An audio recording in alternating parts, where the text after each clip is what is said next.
ಓವರ್ಹಾಲಿಂಗ್. ಓವರ್ಹಾಲಿಂಗ್ of CVT. CVT ಎಂದರೆ continuous variable transmission. ಇದು ಗಿಯರ್ಲೆಸ್ ಸ್ಕೂಟರ್ಗಳಲ್ಲಿ ಕಂಡುಬರುವ ಒಂದು ಪ್ರಮುಖ ಘಟಕವಾಗಿದೆ.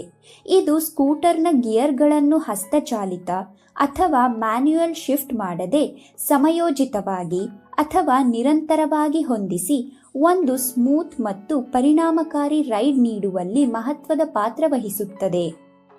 ನೀವು ನಿಮ್ಮ ಸ್ಕೂಟರ್ನ ಪಿಕಪ್ ಅಥವಾ ಕಾರ್ಯಕ್ಷಮತೆಯಲ್ಲಿ ಇಳಿಕೆಯನ್ನು ಅನುಭವಿಸಿದರೆ ಅದು ಸಾಮಾನ್ಯವಾಗಿ ಸಿವಿಟಿಗೆ ಗಮನ ನೀಡಬೇಕೆಂಬ ಸೂಚನೆಯಾಗಿರುತ್ತದೆ.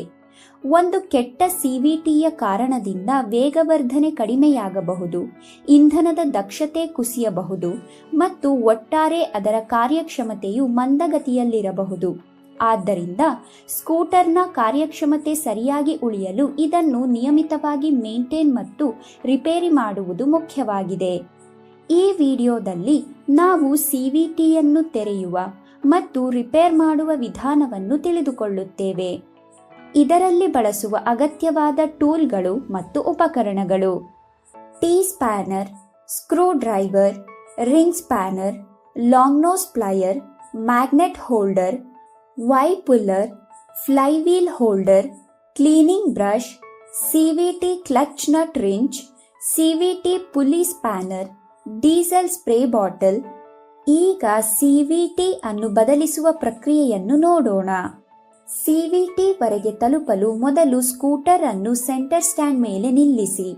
ನಂತರ ಟಿ ಸ್ಪ್ಯಾನರ್ನ ಸಹಾಯದಿಂದ ಸಿವಿಟಿ ಕವರ್ನ ಎಲ್ಲ ಬೋಲ್ಟ್ಗಳನ್ನು ಒಂದೊಂದಾಗಿ ಸಡಿಲಿಸಿ ತೆಗೆದುಹಾಕಿ. ಸ್ಕ್ರೂ ಡ್ರೈವರ್ನ ಸಹಾಯದಿಂದ ಬೆಂಡಿಕ್ಸ್ ಡ್ರೈವ್ ಬ್ರಾಕೆಟ್ ಅನ್ನು ತೆಗೆದುಹಾಕಿ. ಇದರಿಂದ ಸ್ಟಾರ್ಟರ್ ಮೋಟಾರ್ನ ಬೆಂಡಿಕ್ಸ್ ಡ್ರೈವ್ ಹೊರಗೆ ಬರುತ್ತದೆ. ನಂತರ ಫಿಕ್ಸ್ಡ್ ಡ್ರೈವ್ ಪ್ಲೇಟ್ ಅನ್ನು ಫ್ಲೈವೀಲ್ ಹೋಲ್ಡರ್ನಿಂದ ಹಿಡಿದುಕೊಂಡು ರಿಂಗ್ ಸ್ಪ್ಯಾನರ್ನ ಸಹಾಯದಿಂದ ರಾಚೆಟ್ ಕಿಕ್ ಸ್ಟಾರ್ಟರ್ ನಟ್ ಅನ್ನು ಸಡಿಲಿಸಿ ಮತ್ತು ತೆಗೆದುಹಾಕಿ.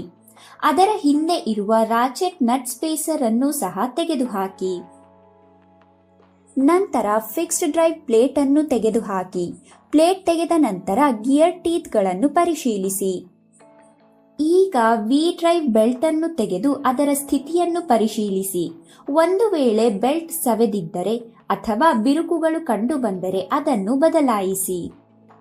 ನಂತರ ಮೂವೆಬಲ್ ಡ್ರೈವ್ ಅಸೆಂಬ್ಲಿಯ ಜೊತೆಗೆ ಸ್ಪೇಸರ್ ಅನ್ನು ಸಹ ತೆಗೆದುಹಾಕಿ. ಮೂವೆಬಲ್ ಡ್ರೈವ್ ಅಸೆಂಬ್ಲಿಯ ಬ್ಯಾಕ್ ಪ್ಲೇಟ್ ಅನ್ನು ತೆರೆಯಿರಿ ಮತ್ತು ರೋಲರ್ಗಳನ್ನು ಪರಿಶೀಲಿಸಿ. ಜೊತೆಗೆ ಪ್ಲೇಟ್ ಮತ್ತು ರೋಲರ್ಗಳಲ್ಲಿ ಸವೆತ ಅಥವಾ ಹಾನಿಯಾಗಿರುವುದೇ ಎಂದೂ ಕೂಡ ಪರಿಶೀಲಿಸಿ. ನಂತರ ವೈ ಪುಲ್ಲರ್ ಸಹಾಯದಿಂದ ಕ್ಲಚ್ ಹೌಸಿಂಗ್ ಅನ್ನು ಹಿಡಿದುಕೊಂಡು ರಿಂಗ್ ಸ್ಪ್ಯಾನರ್ ಬಳಸಿ ಅದನ್ನು ತೆಗೆಯಿರಿ. ಈಗ ಕ್ಲಚ್ ಅಸೆಂಬ್ಲಿಯನ್ನೂ ಸಹ ಹೊರತೆಗೆಯಿರಿ. ಮೂವೆಬಲ್ ಡ್ರೈವ್ ಅಸೆಂಬ್ಲಿಯಿಂದ fixed drive plate, back plate, roller, movable drive, spacer, starter motor Bendix drive bracket, ratchet kick starter nut ಮತ್ತು ಸಿವಿಟಿ ಕವರ್ ಈ ಎಲ್ಲ ಭಾಗಗಳನ್ನು ಡೀಸೆಲ್ ಮತ್ತು ಬ್ರಷ್ ಬಳಸಿ ಚೆನ್ನಾಗಿ ಸ್ವಚ್ಛಗೊಳಿಸಿ ನಂತರ ಒಣಬಟ್ಟೆಯಿಂದ ಒರೆಸಿ. ಈಗ ಕ್ಲಚ್ ಅಸೆಂಬ್ಲಿಯನ್ನು ಮ್ಯಾಗ್ನೆಟ್ ಹೋಲ್ಡರ್ನಿಂದ ಲಾಕ್ ಮಾಡಿ ಹಿಡಿದುಕೊಳ್ಳಿ ಮತ್ತು ಸಿವಿಟಿ ಕ್ಲಚ್ ನಟ್ ರೆಂಚ್ನ ಸಹಾಯದಿಂದ ಕ್ಲಚ್ ನಟ್ ಅನ್ನು ತೆಗೆಯಿರಿ. ನಂತರ ಕ್ಲಚ್ ಅಸೆಂಬ್ಲಿಯನ್ನು ಬೇರ್ಪಡಿಸಿ ಮತ್ತು ಅದರ ಶೂಗಳು, ಸ್ಪ್ರಿಂಗ್ಗಳು ಮತ್ತು ಇತರ ಭಾಗಗಳನ್ನು ಪರಿಶೀಲಿಸಿ. ಡ್ರಿವೆನ್ ಅಸೆಂಬ್ಲಿ ಮತ್ತು ಸ್ಪ್ರಿಂಗ್ ಅನ್ನು ಡೀಸೆಲ್ ಮತ್ತು ಬ್ರಷ್ ಬಳಸಿ ಸ್ವಚ್ಛಗೊಳಿಸಿ. ಈಗ ನೋಸ್ ಪ್ಲೈಯರ್ನಿಂದ ಸರ್ಕ್ಲಿಪ್ ತೆಗೆದು ಸ್ಕ್ರೂ ಡ್ರೈವರ್ನ ಸಹಾಯದಿಂದ ಹಳೆಯ ಕ್ಲಚ್ ಶೂನ ರಿಟರ್ನ್ ಸ್ಪ್ರಿಂಗ್ ಅನ್ನು ತೆಗೆಯಿರಿ ಮತ್ತು ಕ್ಲಚ್ ಶೂ ಅನ್ನು ಪ್ಲೇಟ್ನಿಂದ ಹೊರತೆಗೆದುಕೊಳ್ಳಿ. ಇದಾದ ನಂತರ ಕ್ಲಚ್ ಡ್ರೈವ್ ಪ್ಲೇಟ್, ಸ್ಪ್ರಿಂಗ್ ಮತ್ತು ಸರ್ಕ್ಲಿಪ್ ಅನ್ನು ಡೀಸೆಲ್ ಮತ್ತು ಬ್ರಷ್ನ ಸಹಾಯದಿಂದ ಚೆನ್ನಾಗಿ ಸ್ವಚ್ಛಗೊಳಿಸಿ ನಂತರ ಒಣಗಿದ ಬಟ್ಟೆಯಿಂದ ಒರೆಸಿ. ಈಗ ಪ್ಲೇಟ್ ಮೇಲೆ ಹೊಸ ಕ್ಲಚ್ ಶೂ ಅನ್ನು ಅಳವಡಿಸಿ ಹಾಗೂ ಸ್ಕ್ರೂ ಡ್ರೈವರ್ನಿಂದ ರಿಟರ್ನ್ ಸ್ಪ್ರಿಂಗ್ ಮತ್ತು ನೋಸ್ ಪ್ಲೈಯರ್ನಿಂದ ಸರ್ಕ್ಲಿಪ್ ಲಾಕ್ ಅನ್ನು ಸರಿಯಾಗಿ ಅಳವಡಿಸಿ. ಈಗ ಡ್ರಿವೆನ್ ಅಸೆಂಬ್ಲಿಯ ಮೇಲೆ ಕಂಪ್ರೆಷನ್ ಸ್ಪ್ರಿಂಗ್ ಮತ್ತು ಕ್ಲಚ್ ಪ್ಲೇಟ್ ಅನ್ನು ಇಟ್ಟು ಒತ್ತಿ ಕ್ಲಚ್ ಲಾಕ್ ನಟ್ ಅನ್ನು ಅಳವಡಿಸಿ. ನಂತರ ಮ್ಯಾಗ್ನೆಟಿಕ್ ಹೋಲ್ಡರ್ನಿಂದ ಪುಲ್ಲಿಯನ್ನು ಹಿಡಿದು ಸಿವಿಟಿ ಕ್ಲಚ್ ನಟ್ ರೆಂಚ್ನ ಸಹಾಯದಿಂದ ನಟ್ಟನ್ನು ಬಿಗಿಗೊಳಿಸಿ ಎಲ್ಲ ಭಾಗಗಳನ್ನು ಮತ್ತೊಮ್ಮೆ ಪರಿಶೀಲಿಸಿ. ಈಗ ಹೊಸ ರೋಲರ್ಗಳಿಗೆ ಗ್ರೀಸ್ ಹಚ್ಚಿ ಮೂವೆಬಲ್ ಡ್ರೈವ್ನಲ್ಲಿ ಸರಿಯಾದ ರೀತಿಯಲ್ಲಿ ಅಳವಡಿಸಿ ಆನಂತರ ಬ್ಯಾಕ್ ಪ್ಲೇಟ್ ಅನ್ನು ಹಾಕಿ.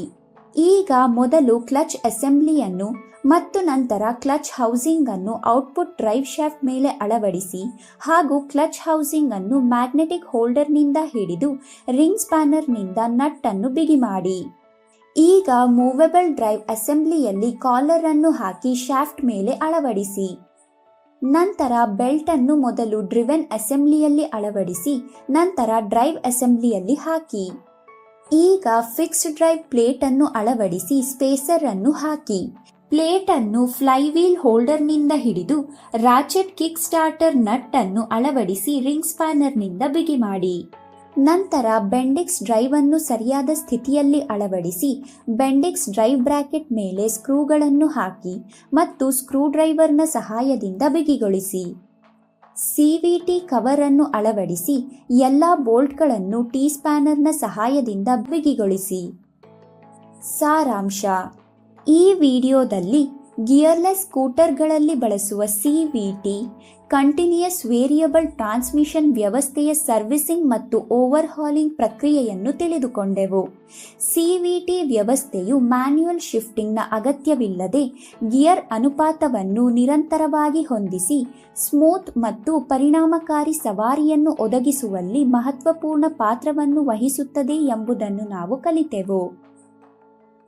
ನಾವು ಸಿವಿಟಿ ವ್ಯವಸ್ಥೆಯನ್ನು ತೆರೆಯುವುದು, ಸ್ವಚ್ಛಗೊಳಿಸುವುದು ಮತ್ತು ದುರಸ್ತಿ ಮಾಡುವ ಹಂತಗಳನ್ನು ನೋಡಿದೆವು.